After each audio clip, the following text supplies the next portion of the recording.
All eyes are on the Supreme Court as we await a decision on funding for the federal food stamp program. Fox News contributor Jonathan Turley joins us now. Jonathan, welcome to you. Everybody's talking about this exchange between Scott Jennings and Rep. Clyburn, who is forced to admit that he does favor judges forcing President Trump into spending cash that, by the way, Congress never approved. Watch this exchange. I'll get your reaction. Do you believe as a member of Congress, a judge can compel the executive to spend money that you haven't appropriated? Yes, I do. Oh. Yes, I do. Really? Yeah. I thought we didn't want kings. Nobody Maybe we need king for a day. What do we need? I mean, that is literally a king spending money that is not appropriated. The judge is not a king. No, you're turning the president into one if he can spend without appropriation. I mean, if this was on the other side, I'm sure we would be hearing Rep. Clyburn singing a different tune. Your reaction to that?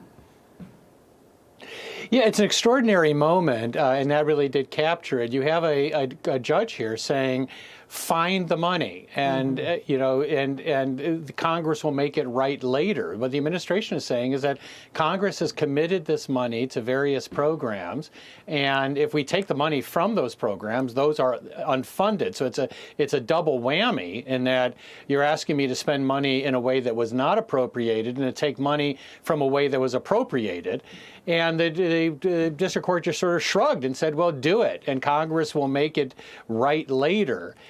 So the Supreme Court has a curious situation here because there is a degree of judicial avoidance. You don't want to necessarily render a decision on constitutional law that you don't have to. And here, they probably don't have to. They know that the House is going to come in as early as tomorrow, presumably will reopen the government and turn the spigots on.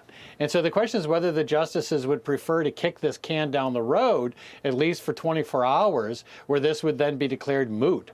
Solicitor General Sauer responded to the ruling from the Rhode Island judge and said this: the irreparable harms of allowing district courts to inject themselves into the shutdown and decide how to triage limited funds are grave enough to warrant a stay.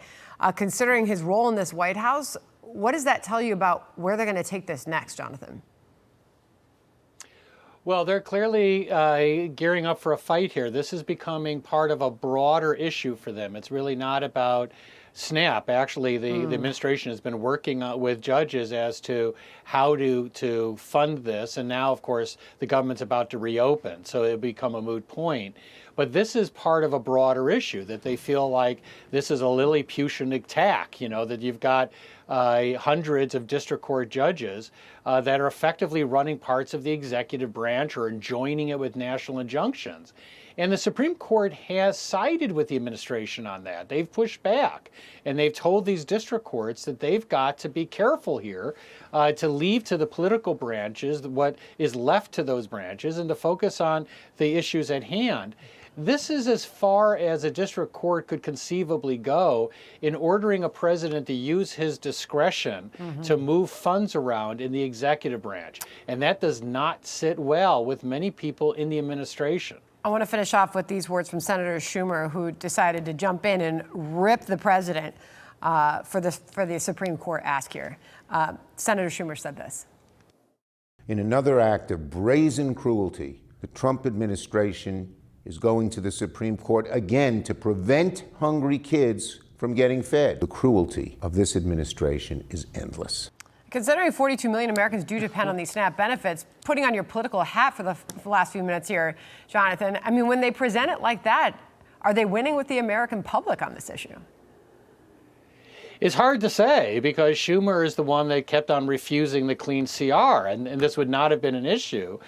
And so it's hard to say how the public will react to this. But the fact that the Democrats have agreed now to reopen the government indicates that they see a slight change here. It's just that the only reason I was smiling is that Chuck Schumer is the last person who should be running around saying, my God, how did we get here?